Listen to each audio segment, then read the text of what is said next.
नीता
समझाने लगी। अब सास और दोनों बहुओं में अच्छी दोस्ती होने लगी। इस वजह से बड़ी बहू का स्वभाव भी अच्छा होने लगा। उसके स्वभाव में खुलापन आ गया। सास भी दोनों के साथ कभी शॉपिंग तो कभी फिल्म देखने जाने लगी। वो अपनी दोनों बहुओं को समान प्यार करने लगी थी। इस वजह से घर का माहौल हंसता खेलता हो गया। इसके अलावा अपने भाई और उसकी पत्नी की बॉन्डिंग देखकर नीता का पति भी उसके साथ अच्छा व्यवहार करने लगा। यह देखकर छोटी बहू बहुत खुश हुई। दीदी, घर पर पहले आप ही का हक था। ऐसा बोलकर छोटी बहू ने पूरी घर की जिम्मेदारी अपने जेठानी को दे दी। साल भर में नीता के देवर को अच्छे वेतन और बड़ी पोस्ट पर स्थानांतरित किया गया। अब छोटी देवरानी भी अपने पति के साथ परदेश जाएगी और मैं फिर अकेले रह जाऊंगी। इतना ही नहीं, इतने सालों बाद सास का व्यवहार जो इतने सालों बाद बदल गया था वह फिर से वही हो गया। तो इस विचार से नीता डर गई। देवरानी की नीता को इतनी आदत हो गई थी कि उसके बिना घर काटने को दौड़ेगा। देवरानी के आ जाने से घर का माहौल बदल गया था। वह थी ही ऐसी खुशमिजाज और ऊर्जावान, जैसा के नाम से पता चलता है। यहाँ देवरानी की हालत भी कुछ अलग नहीं थी।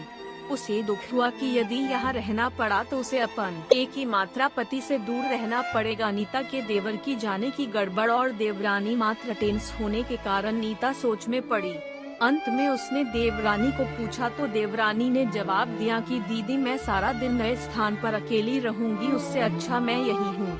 आपके देवर को बोला है मैंने शनिवार और रविवार की छुट्टियों में आप ही यहाँ आ जाया करें, मैं भी उनके साथ जाया करूँगी बीच बीच में थोड़ा बदलाव के लिए। उस पर वह बोलते हैं कि 6 महीनों में वापस यहाँ ही बदली कर लूँगा मैं।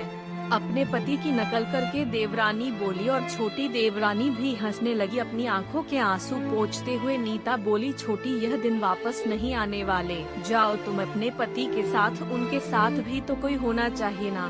दीदी आपने मुझे बड़ी बहन का प्यार दिया, वैसे ही भैया के रूप में एक बड़ा भाई मिला। यह भरा हुआ संसार छोड़कर मैं कैसे जाऊं? वहाँ अकेली का मन नहीं लगेगा। 6 महीने का तो सवाल है, वह आते रहेंगे यहाँ पर।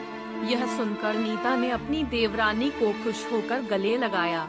तभी देवरानी नीता को बोली अपने पति के साथ एक अलग जीवन बनाने में समय नहीं लगता, अपनों में रहकर पति की प्रतीक्षा में ही आनंद है। दोस्तों 2 अलग अलग घर और ससुराल से आने वाली यह लड़कियां अपने नए घर के लिए सब कुछ करती है, पता ही नहीं चलता कि कब एक दूसरे की आदत हो जाती है। सच में देवरानी जेठानी का रिश्ता बहनों से कम नहीं होता। दोस्तों आपको एक कहानी कैसी लगी हमें कमेंट करके जरूर बताइए। दोस्तों ऐसे ही कहानियाँ रोजाना सुनने और देखने के लिए चैनल को सब्सक्राइब जरूर कर लीजिए। धन्यवाद।